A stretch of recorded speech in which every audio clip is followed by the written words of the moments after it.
जो खींवसर के चुनाव आवेलो भाई, चाहे नरेंद्र मोदी साहब हो, जेपी नड्डा साहब हो, चाहे ग्रास रूट पे काम करने वाले उस भाजपा के व्यक्ति का हो, चाहे बिना बीजेपी के विचारक है। विधायक महोदय, आपके बीच में भारतीय जनता पार्टी के जो विचारक वो तो हैं ही, उसके बरोबर खेत खेत में खेलडी खेलडी के नीचे बैठा, कैंटे के पास बैठा हो वो खेती करने वाला किसान अब की बार आपके साथ में ताल से ताल मिलाकर। मैं प्रताप जी बैठा था, 4 भाई है, दूसरा कट है रेवंत जी के अलावा 8 12। विधायक महोदय मांगे रांके कोई अगली जन्म को लेन देन बाकी रिवड़ो है। मैंने राष्ट्रीय टीम बुलाई दिल्ली, तो मेरे मन में नहीं था कि मैं भारतीय जनता पार्टी के बैनर तले पे जाऊंगा क्या, क्योंकि बीच के हालात ऐसे हुए थे कि इतनी दूर कर दी कि मन में भी कहीं गिनती नहीं बची कि कभी भारतीय जनता पार्टी के प्लेटफॉर्म पे जाके काम करने का मुझे सौभाग्य मिलेगा क्या। मुझे बुलाया अचानक, बोले दुर्ग सिंह जी आपके संघर्ष को हम धन्यवाद देते हैं। और मैंने कहा किस लिए मुझे याद किया।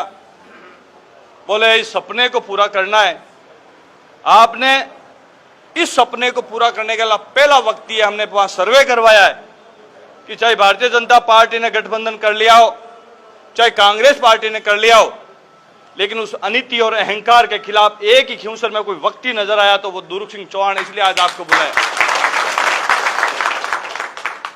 और डांगा परिवार से जो मेरा बता रहा हूं अगले जन्म का, मुझे लग रहा है हिसाब किताब 2008 में मेरा राजनीतिक जीवन शुरू हुआ। विधानसभा चुनाव में बहुत साधारण परिवार से व्यक्ति हूं।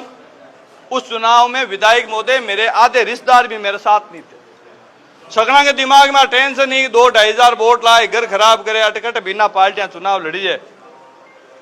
लेकिन प्रभु की कृपा, गणेश जी महाराज का ऐसा आशीर्वाद रहा कि इसी जनता ने मुझे बिना पद, बिना किसी बड़े राज परिवार, बिना कोई राजनीतिक परिवार के होते हुए भी मुझे राजस्थान की जनता के सामने एक राजनीतिक कार्यकर्ता स्थापित करके पहचान दी।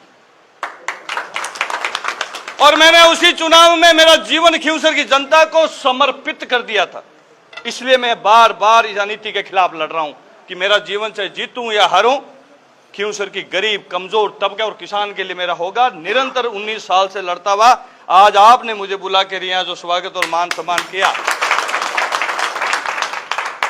अब डांगा परिवार को जो लेन देन आज बतानी चाहूं, आने याद है को नहीं है, एर में हम रिया जो अनीति और अहंकार है उसके खिलाफ मैं लड़ता रहा, उसके हिस्से ये भी रहे।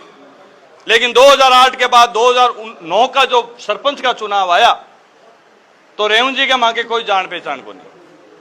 रेवंत जी ने मुझे फोन किया, मैं मेरे घर बैठा था कि दुर्ग सिंह जी मैं रेवंत राम डांगा बोल रहा हूं, सरपंच मुंदिया